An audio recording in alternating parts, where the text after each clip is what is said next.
ਵਪਾਰੀਏ ਅਮੁੱਲ ਭੰਡਾਰ ਅਮੁੱਲ ਆਵੇ ਅਮੁੱਲ ਲੈ ਜਾਹੇ ਅਮੁੱਲ ਭਾਏ ਅਮੁੱਲਾ ਸਮਾਏ ਅਮੁੱਲ ਬਖਸ਼ੀਸ਼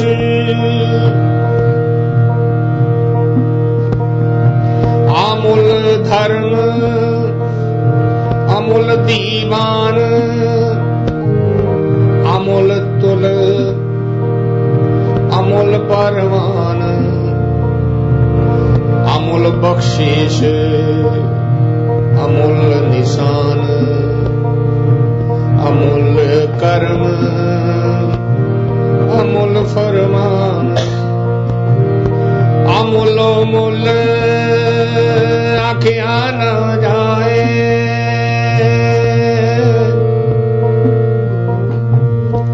ਅਮੁੱਲ ਅਮੁੱਲ ਆਖਿਆ ਨਾ ਜਾਏ ਆਖ ਆਖ ਰਹੇ ਲਿਵਲਾਏ ਆਖ ਆਖ ਰਹੇ ਲਿਵਲਾਏ ਆਖੇ ਵੇਦ ਪਾਠ ਪੁਰਾਨ ਆਖੇ ਪੜੇ ਕਰੇ ਵਖਿਆਨ ਆਖੇ ਬਰਮੇ ਆਖੇ ਇੰਦ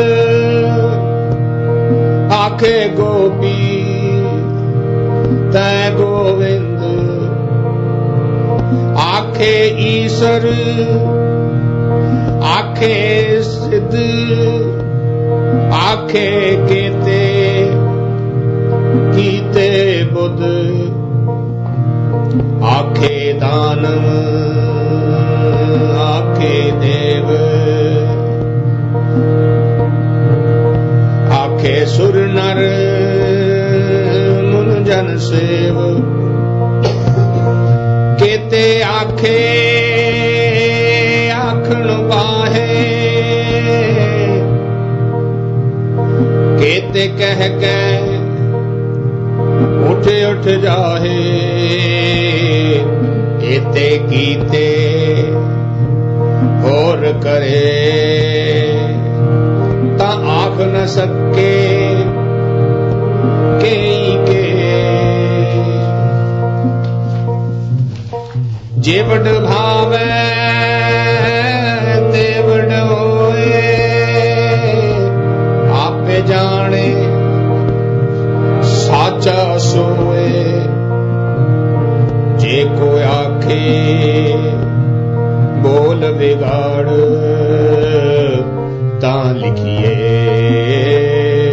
ਸਿਰ ਗਵਾਰਾਂ ਗਵਾਰ ਅਮੁੱਲ ਗੁਣ ਅਮੁੱਲ ਵਪਾਰ ਅਮੁੱਲ ਵਪਾਰੀਏ ਅਮੁੱਲ ਭੰਡਾਰ ਅਮੁੱਲ ਗੁਣ ਅਮੁੱਲ ਵਪਾਰ।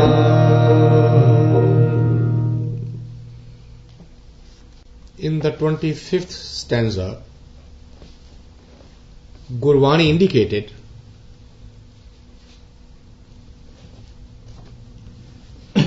जे को खाएक आखण पाहे ओ जाने जेतिया मुँह खाए आपे जाने आपे दे आखे से भेकेई के जिसनू बख्शे सिद्ध सलाह नानक पातशाह. So we talked about it, that the sequence of events as we have been going on this journey is basically preparing the seeker as to the journey he is going to go on. It is also indicating some of the common processes that has been followed so far, it has also indicated the pitfalls of some of the processes and methods as to how each process has its own difficulties. And one of the biggest trap that Gurbani wants to save the seeker from is trying to first understand the Creator through its creation.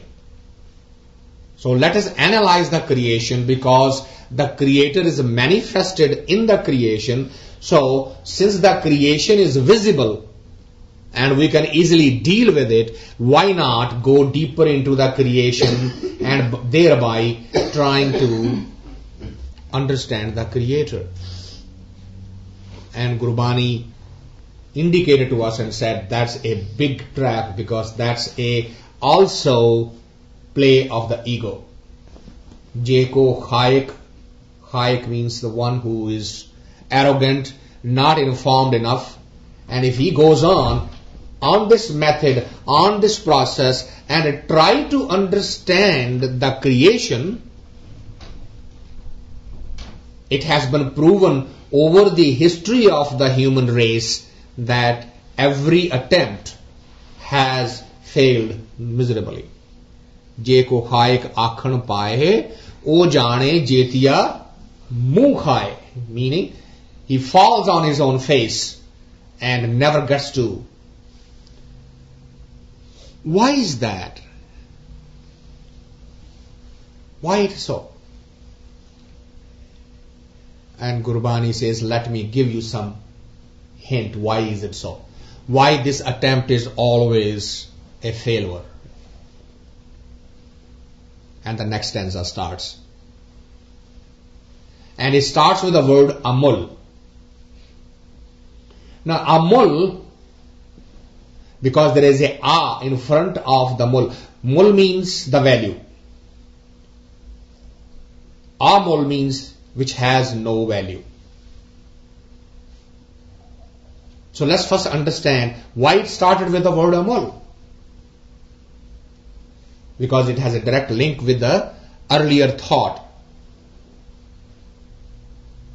The human has a tendency to put a relative value on everything. We even want to know, if I invest an hour of a day in pondering upon who you are, what you are, what will I get? What's the value of that? Because I know if I spend 1 hour on my job, I can make hundreds of thousands or millions, whatever, depending upon each person's capability. So what do I get by investing an hour out of my time into this pursuit? So the question is, how? Gurbani says, well, let's step back from this. I mean, that's a valid question. So how do you put the value on something? Let's first understand human mind. How do you put a value on something?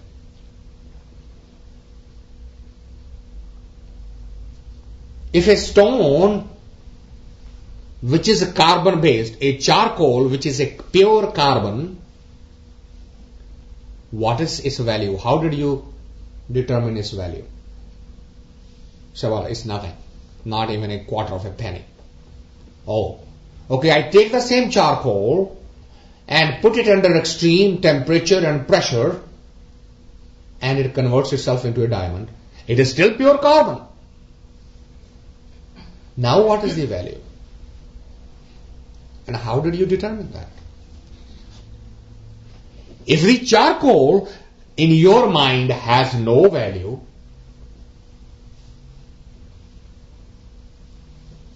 can you create charcoal by yourself? By knowing that its chemical composition is carbon molecules of so much, and so much water, and so much this, and etc. Fine. So why don't you go and create charcoal now? Because you are saying it has no value at all. Can you create charcoal? You have decided that it has no value. How did you decide it has no value? The value system is based on what in modern economics is called supply and demand. If a majority says, I want this, so now there is a demand created, I want this. Okay, let's find out what is the comparative supply. Now the ratio of the demand to supply relatively will say, well, this one nobody wants and this one everybody wants. Because this supply is unlimited, hence it's 0. And since this supply is limited, hence it's X. Isn't that the rule of establishing a value? And human mind has started putting value on everything. So then the spiritual master says, I understand how your mind works. But something that you have no capability of either creating or destroying or controlling, what measure you have? Creator created something, and you are sitting in the judgment of it and saying its value is X and this value is Y. What tools you have? What is your measurement? What is your criteria? Majority? Well, you go to Africa and try to sell white skin and find out what happens there. The white is ugly there. You come to West and try to sell the black skin here. It doesn't work. So who's deciding the value of the Creator's creation? It is human arrogance that every time it picks up anything, it wants to first determine what's the value. So much so that it has put the value in on, well, I am going to devote 10% of my valuable time in your pursuit. What is the value of your time? How do you put the value on your own time? Well, because I have studied so much, I am educated so much, etc. I have a job of so much, and hence when I spend 1 hour, I am paid so much. That's my value. Isn't that amazing? The Creator created the time. The mind can perceive the movement of time due to the interplay of the space and movement. You remember that in Newton's law of motion, distance traveled equals to what? The force and the time. So you have taken this and put a value on the time, which is an artificial construct anyway, because time does not exist. You know in your own mind that the time does not exist. Time is not something that is constant. You yourself know that your inner clock is not the same as the outer clock. Outer clock moves at a constant duration. Inner clock is relative to your own condition of existence. So how did you put the value? How would you say, I have spent so much time on something? Would you go by the internal clock or the external clock?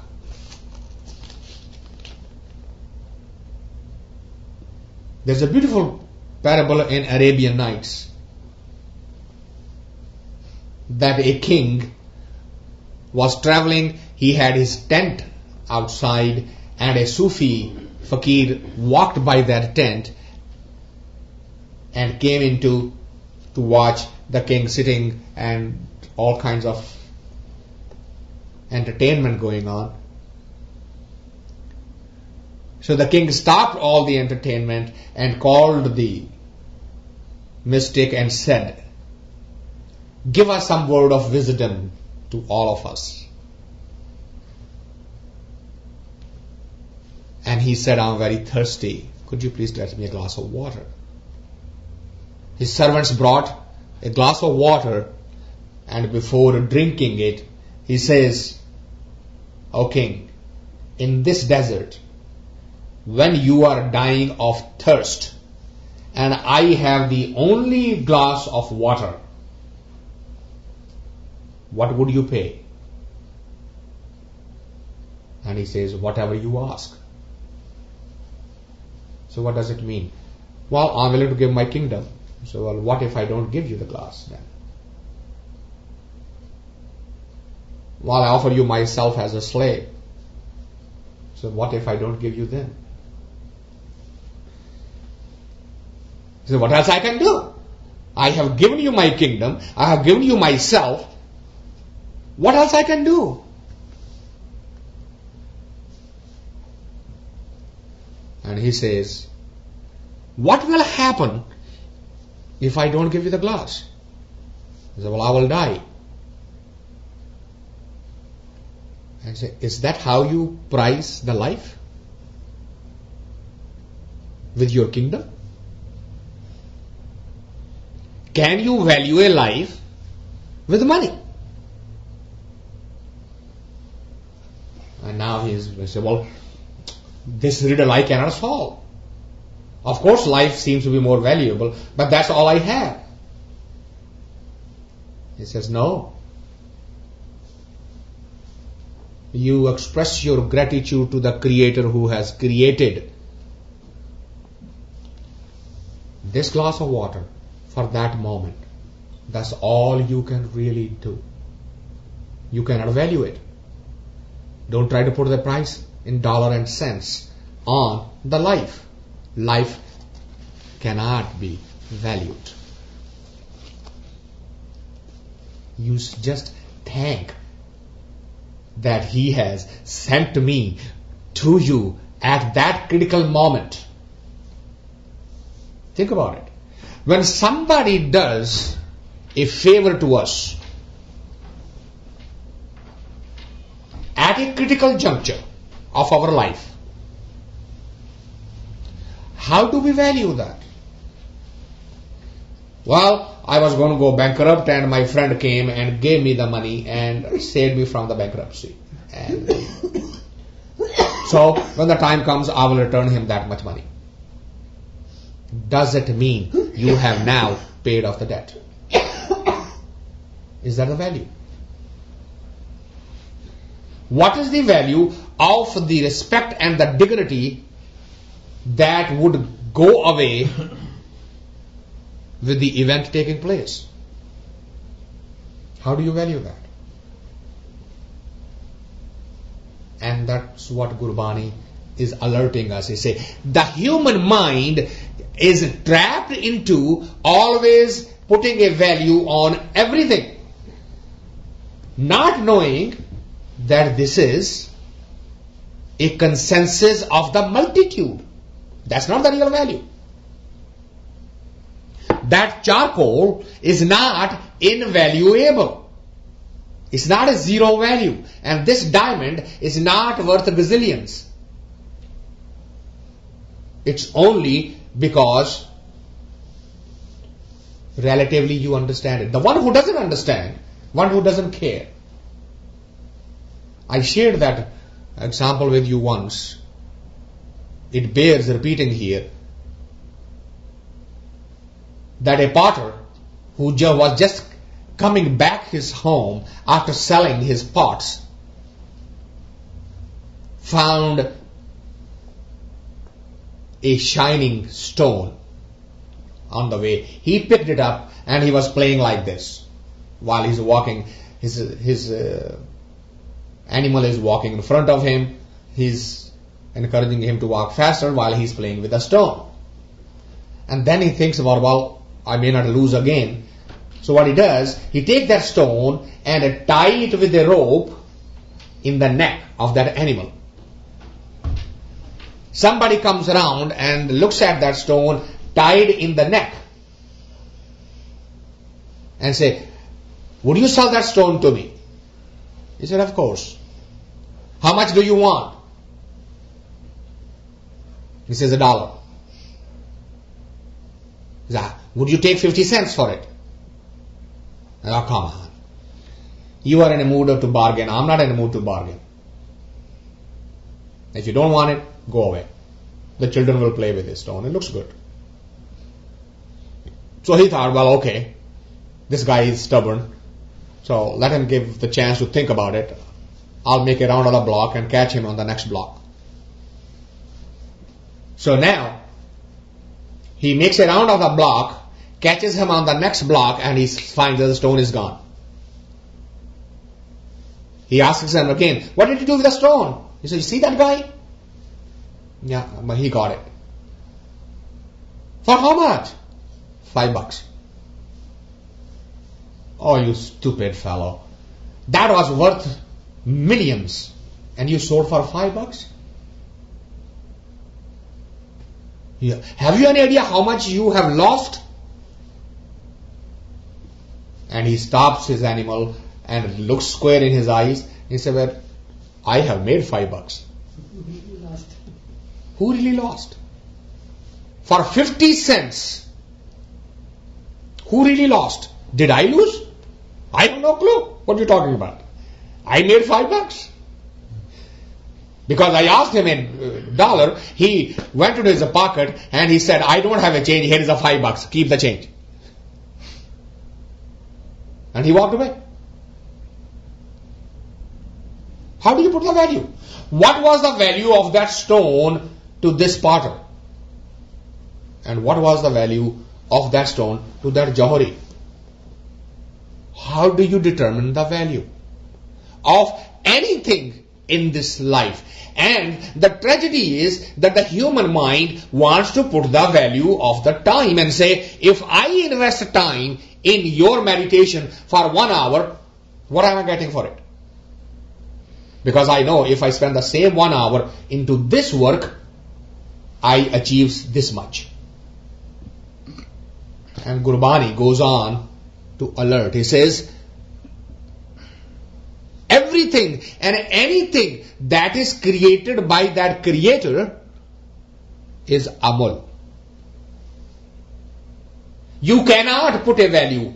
Human cannot put a value. And since they are in the habit of putting a value, they will never get closer to the creator. It is impossible.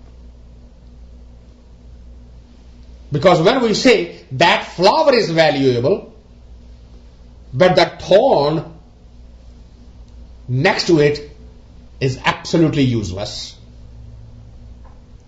How did you decide that? Well, it hurts me. Do you know that if that thorn was not there, the flower cannot be born? Have you ever thought about it? From the earth, as the chemicals that are the food for the plant, through the capillary action, you know that scientifically, through the capillary action, the energy is coming up. All of the poison in the chemicals that is not good for the flower is absorbed by the thorn. That's why it is sharp. Everything that will stop from the flower to bloom is captured by the leaves and the thorn and the branches. Only that which is the softest and the most fragrant goes into the flower. So rest of the thing around the flower is nothing but the filter to stop unwanted element to go up. Still, the human mind will say, that's useless. Why? Because it has no clue why did the creator create it. So it keeps on putting the value. Value based on what? As I said, supply and demand. Too many people want this, its value drops. Very few people want this, and if the supply is also correspondingly lesser, the value will keep on going up.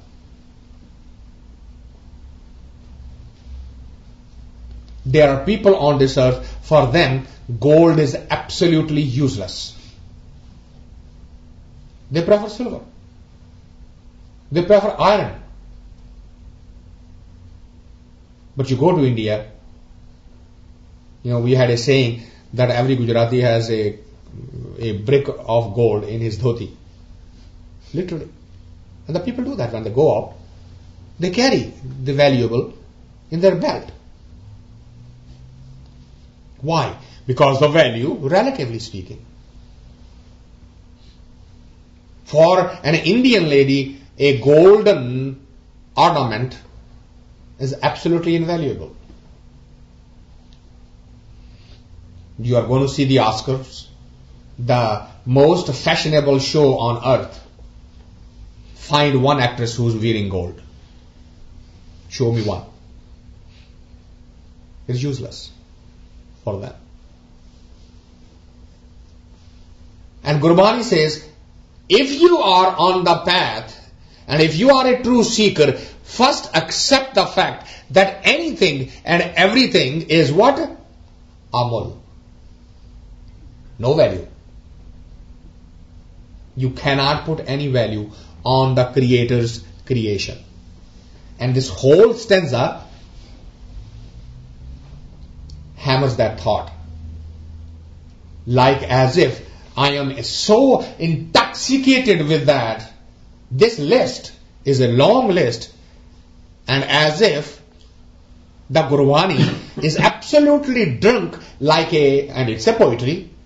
The poet just keeps on making a list and sing about it and say, wake up. It is amal. It has no value. You cannot put a value on anything that the creation has created, which is everything. Amal guna, amal vapar. So you're going to take the characteristics, guna means characteristics. Characteristics of everything, including him, is invaluable. And those who understand and deal in that process, which is vapar means business. Who are doing vapar in that thought? Those are the true seekers, those are the true mystics, those are the true saints. Amol guna, amol vapar. Dealing in that concept, understanding that concept itself is invaluable. How will you put the value? The one who understands this. What will you give? And that's what that saint said. What will you put the value on this glass of water? How much value you will put on that statement? On that wisdom? How would you value it? What criteria would you use? Amol guna, amol vapar. How would you buy such a statement? The statements that are coming, this Gurbani that has come to us, what value would you put on it?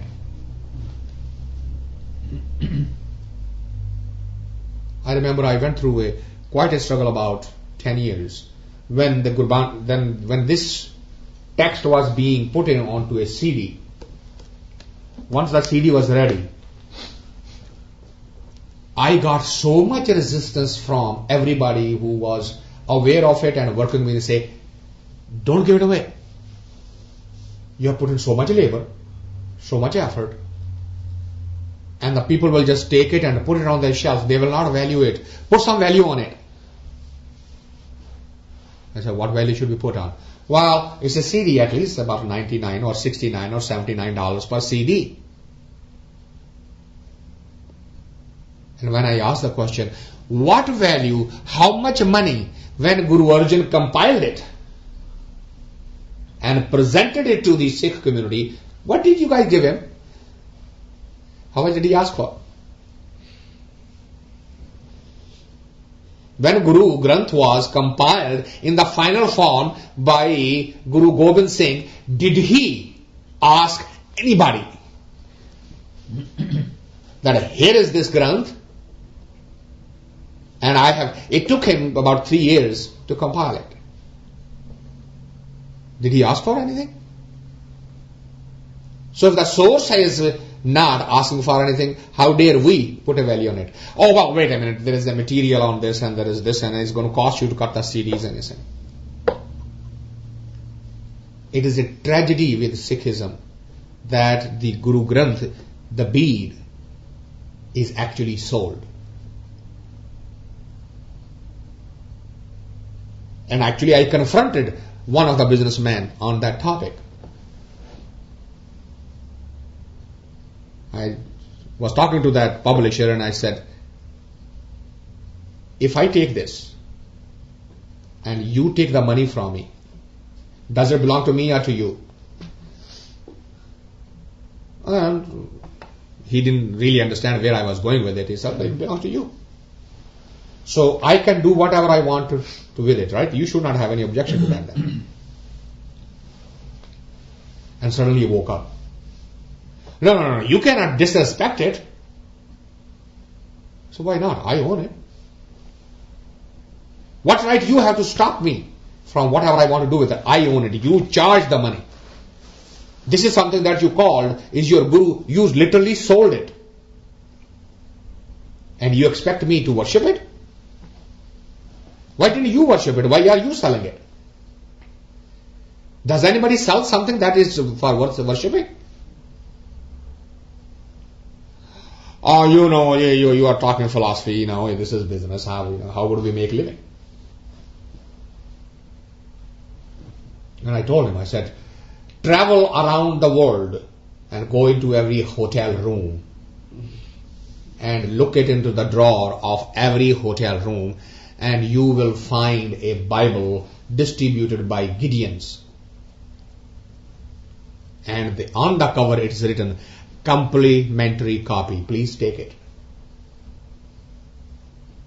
I haven't known they're declaring bankruptcy. They've been doing that for the last hundreds of years. We have no faith.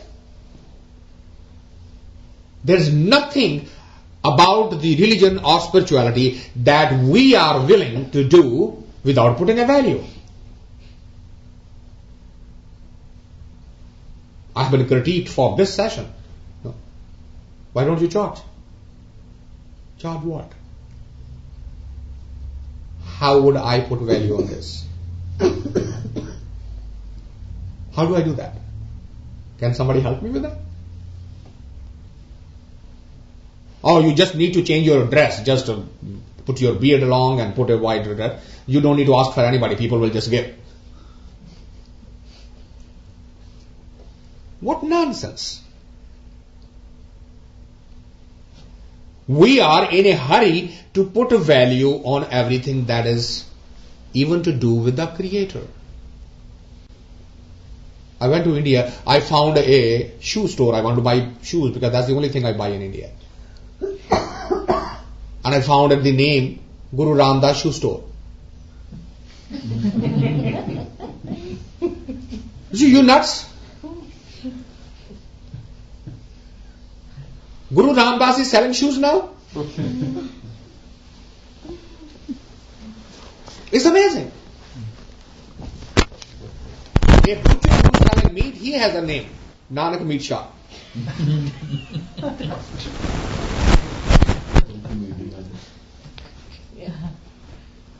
What have we done?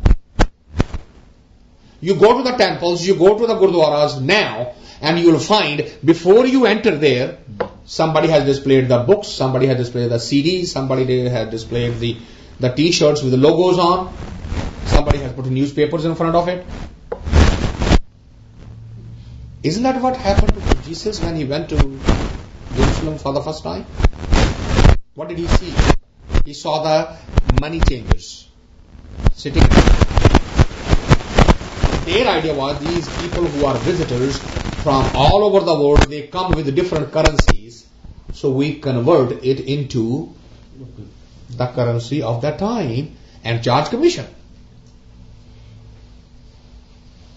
And he got so angry with them. I said, this is how the house of God is supposed to be. His door is supposed to be decorated by money changers. He overturned everybody's tables, kicked them out. It is that this should be the mindset of the worshipper who's walking into the house, that he's first actually looking at the money and changing and wondering about how much commission I have paid. Value. Everything. And today's lesson in Gurbani says, if you are on the path, then remember the word Amul. Anything and everything created by the Creator cannot be valued. It has to be only accepted with gratefulness. We are grateful to you for giving this, allowing this to me, for us. That's all. Other than the gratitude, there is no value. You see, amol gun, amol vapar, amol vampariye, amol pandhar. Those who understand vapari, the businessman, which business? The one who is doing the business in his world. Those are the saints, those are the mystics, those are the Sufis, those are those Brahmagyanis. How are you going to value them? Well, human's mind values them how? By punishing them, by crucifying them, by killing them, by stoning them, by criticizing them. Because they don't fit in anything that we do. He has no value for the time. Look, he's sitting around and eating from my own. They come begging from me. Every day he comes and takes the bread and butter from me, and he just sits by himself. That's our outlook about them. Gurbani says, now, how you put a value on the seeker, on the path? Amol vapariye, amol pandhar. Pandhar literally means the khajana, the treasure. How would you value that treasure that he has? From where this all is coming. So you see the list. I don't want to, I'll quickly go through and give you the meaning. You have understood the word. It look like a poet who's absolutely drunk with this intoxication of mystery all around. Into everything that is seen, looked at, there is a certain aura of awe. Oh my God, if I wanted to make that, think of a human being who manufactures any product and ask this human being that I want every time you make something should look different than the other one. Go to General Motors and tell them that everybody's car should be unique. Change the mold, change the die, they should not look alike. What do you think is going to happen? But he creates. Every vehicle he creates is absolutely unique. Nothing looks like. Even the twins don't look like. There is certain uniqueness in them also. It is impossible. Look at the uniqueness of the sound. Look at the simple thing. Our thumbprints don't match, isn't it? Our feet when they walk, their sound is unique. You don't need to open the door. When somebody is walking by, before opening the door and seeing, you know who's coming. How is that? Every little thing takes you into that absolute awe of the Creator. What Gurbani calls Vismad. Take the simplest of the simplest. How do you put a value on that? Can you do that? You are sitting in judgment that this is good and this is bad, this is right and this is wrong, this is lower value, this is higher value. Whole of the mankind is doing that. And Gurbani says, those who have understood this and are looking at everything and seeing the hands of the Creator behind the creation. This is what happened to Vivekananda. I told you that story. Somebody made a painting of Paramahansa sitting in Samadhi like this. And what he did, he brought that painting and put it in front of him, and he was still sitting like this. And everybody, he was never alone. There is people surrounding him, including Vivekananda, sitting there next to him. And as soon as he opens the eyes, he looks at the painting and he bows to the painting like this. And Vivekananda is sitting next to him and says, what are you doing? So why? Well, people will say, look how arrogant he is. He is actually bowing to his own picture.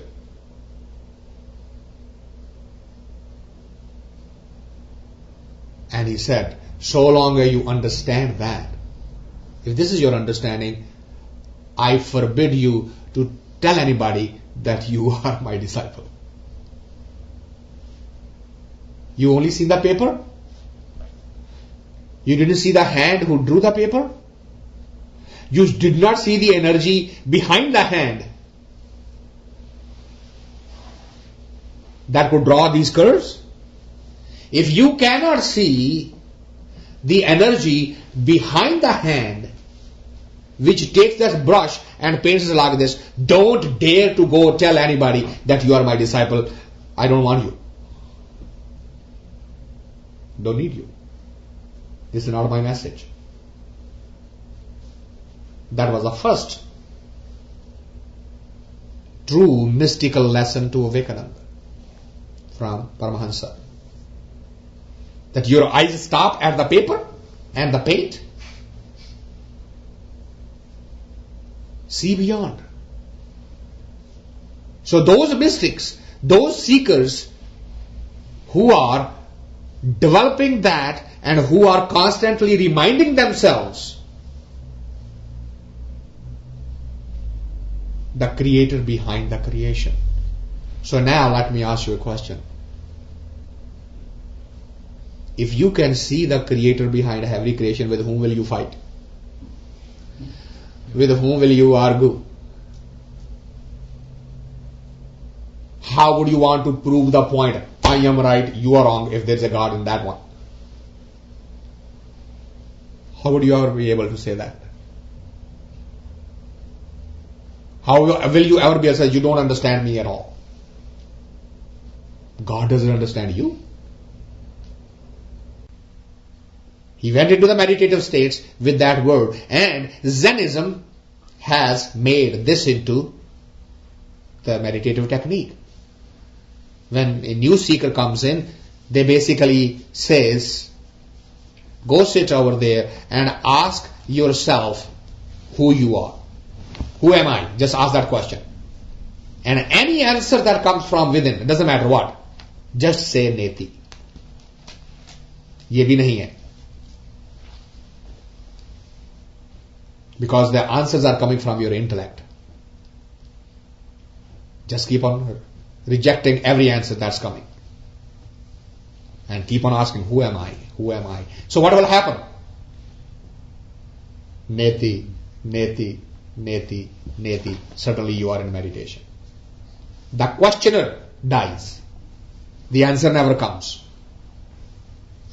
And that's what Gurbani is saying. He says, Aakhe barme aakhe inde aakhe gopi te govind. He says, what do you think? Krishna, what was Krishna's attraction for all those who were surrounding him? Gopi doesn't mean just a woman. He said, what was the attraction? He said, this is what he was teaching. What does Gita says? Forget about what you're doing, who you are doing. Forget about what it is. Just, he's a doer.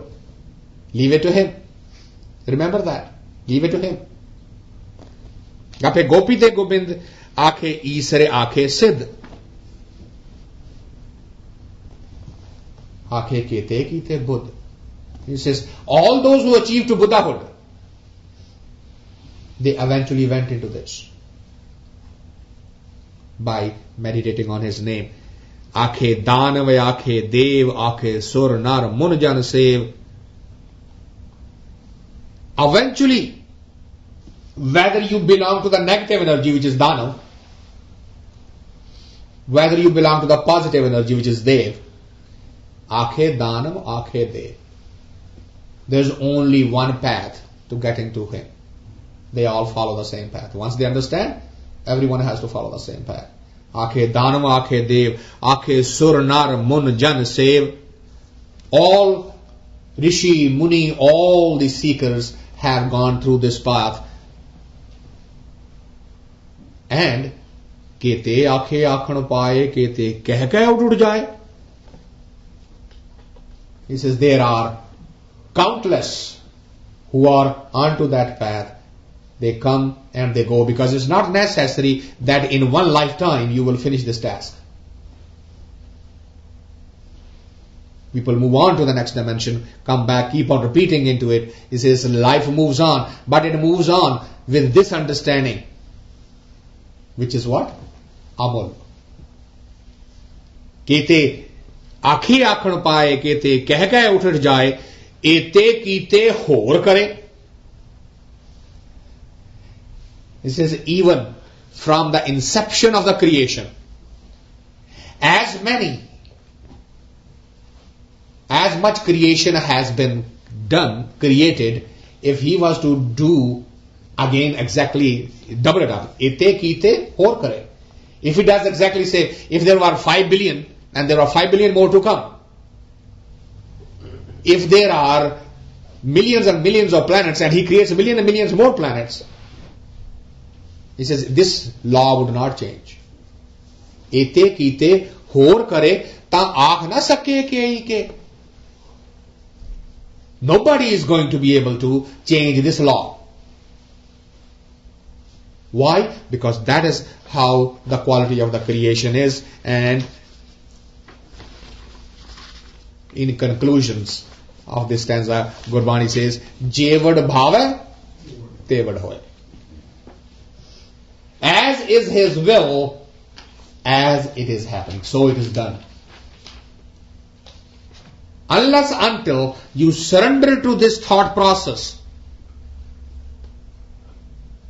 you can only elude yourself. You can play games with yourself. You can say, I am doing all this. That is just child's play.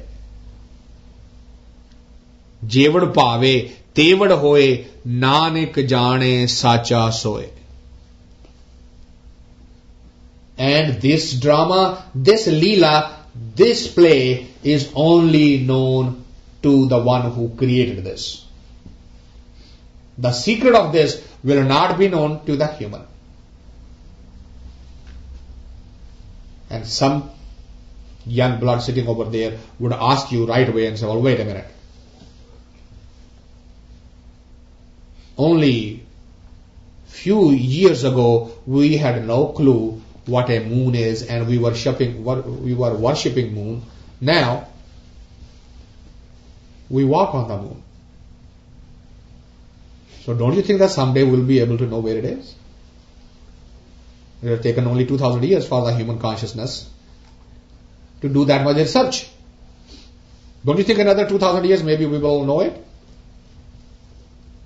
Wow. Gurbani says, it's not just 2000 years. You can have 2 million years or 2 gazillion years. It doesn't matter. A part is never going to know the whole. Here is the absolutely irrefutable law. A part can never know the whole. Part can merge back into the whole. The children play to put a puzzle together. You buy these puzzles. A single piece cannot have a perception of how this whole piece is and where do you fit in. That is the reason for this declaration, thou shalt not find. It's not a in a way defeatist attitude. It is a recognition of the fact. Pita ka janam ke jane poot.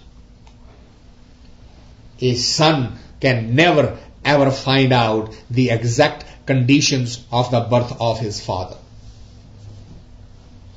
because father himself may not be able to describe those,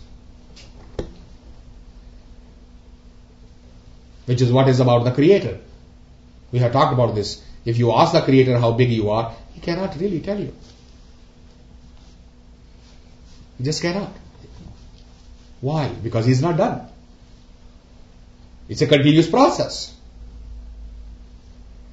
If he says I'm done and here is the up to here the work is finished, as soon as you draw the boundaries, he is limited. He's no more a creator. He's no more unlimited. So there are few questions which he will not answer. And one of that is, how big are you?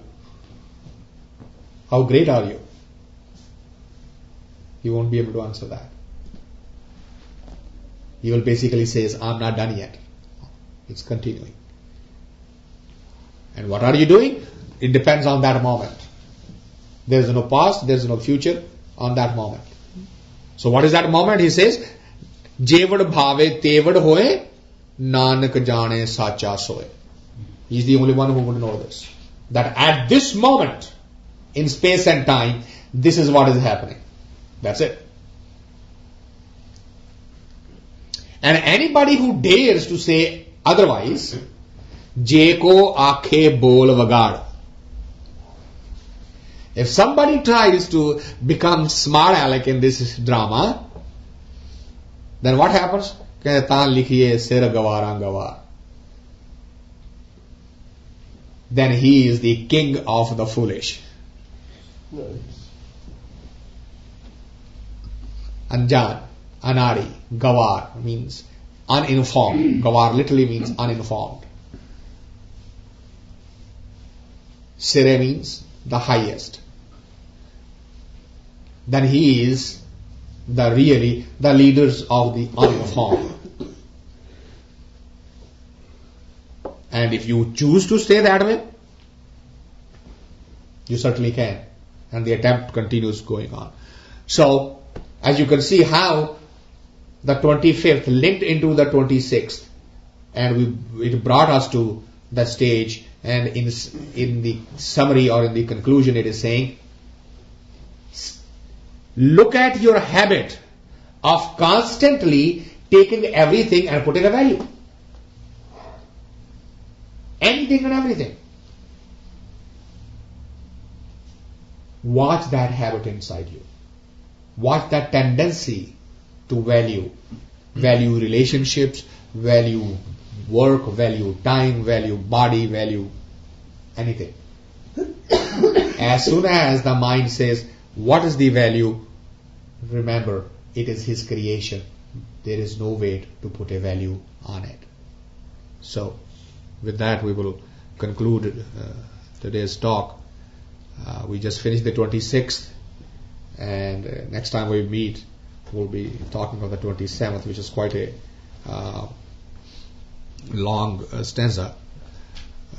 So let's hope and pray and seek that strength and wisdom from the ultimate Creator, that whenever this tendency of putting relative values come in, that we remember this word no. Amola God, Amola Vapa. Thank you very much for coming, and we'll open for any discussion.